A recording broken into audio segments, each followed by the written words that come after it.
Las Fierbinți is one of those rare television phenomena that manage to merge humor, absurdity, and an unfiltered portrait of rural life into something both universal and deeply local.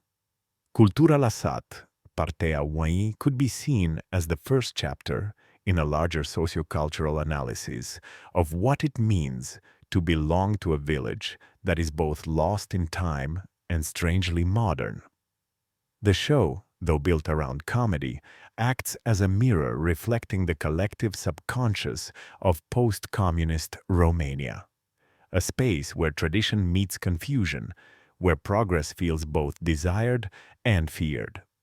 Watching an episode feels like entering a microcosm, where irony is not just a tool, but a survival instinct. Each character becomes a small archetype of Romanian identity, shaped by contradictions, nostalgia, and the weight of history that never truly leaves. The rhythm of Las Fierbinți is deceptively simple. The village unfolds slowly through long dialogues, familiar jokes, and everyday absurdities. But beneath the laughter lies a melancholic undertone, the realization that time has stopped for these people. Bobița's bar, where much of the action happens, serves as a symbolic agora where gossip becomes news, irony replaces logic, and dreams are traded for small escapes. Gianni's reckless ambition contrasts with Celentano's lazy philosophy, and in that contrast, we find the pulse of Romanian humor, a mix of resignation and defiance. Humor in Las Fierbinți is not pure entertainment. It is a language of resistance. When Celentano speaks nonsense that somehow makes sense, or when Ardiles invents his own moral rules, the show is actually commenting on a society that learned to laugh at its own limitations. The rural space in the show is not romanticized. It is chaotic, fragile, and at times painfully real.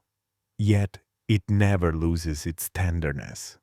Even in moments of vulgarity, there is poetry, a kind of absurd lyricism that can only exist in a world where poverty and imagination coexist. The cinematography captures this paradox beautifully. The dusty roads, old fences, plastic chairs, and uneven fields all become part of an aesthetic that feels both documentary and theatrical. The lighting often gives the sense of late afternoon, a timeless golden hue that turns the mundane into something sacred. The show's use of silence is equally powerful. Between jokes and quarrels, there are pauses where nothing happens, yet everything is said. The absence of grand drama allows small gestures, like a look, a shrug, a sigh, to reveal the emotional truth of a scene. It is in those quiet moments that Las Fierbinți transcends its comedic structure and becomes social literature. What makes it even more fascinating is its cultural honesty. It does not try to teach morality or sell modernity. It simply observes, and through observation, it criticizes.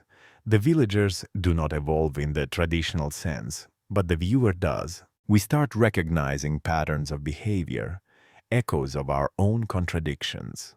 Watching them is like watching an old version of ourselves, caught between idealism and cynicism. Cultura la sat, Partea 1, could be interpreted as a reflection on what remains of culture when institutions, education, and politics fade into background noise. The real culture here is conversation, improvisation, the oral tradition of gossip that holds a community together. In a way, the bar is the new cultural center. There are no libraries, no theaters, no philosophers. Yet somehow, philosophy thrives.